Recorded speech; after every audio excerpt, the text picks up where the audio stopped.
je travaille à 100% avec le personnel gazaoui, avec les médecins, les chirurgiens palestiniens.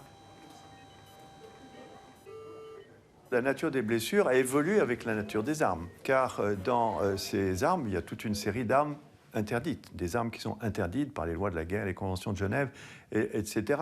Je pense en particulier à des obus qui sont des obus spéciaux qui perforent le béton et qui explosent dans des pièces confinées. C'est-à-dire que vous êtes au rez-de-chaussée d'un immeuble de 8 étages et il y a un obus qui va traverser les 8 étages de haut en bas et qui va exploser dans la pièce où vous êtes. Et ce type d'obus produisait des dégâts considérables, en dehors des morts, que je n'ai pas vus, mais c'est des patients qui avaient des amputations des 2 membres inférieurs. Il y en a une qui a fait particulièrement des dégâts, ce sont les armes utilisées contre les manifestants lors des marches du retour.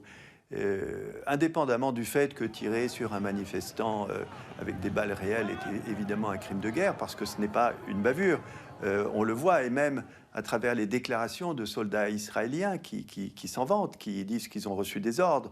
Aujourd'hui, on va faire des genoux. Aujourd'hui, on a fait 42 genoux. Vous avez 42 jeunes qui ont été soit amputés, soit qui sont des handicapés à vie.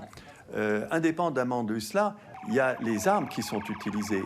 Et j'ai eu l'occasion moi-même d'opérer quelques-uns de ces patients. C'est une véritable catastrophe. Ce sont les balles qu'on appelle explosives. Moi, j'ai opéré des patients, reçant une balle dans le genou.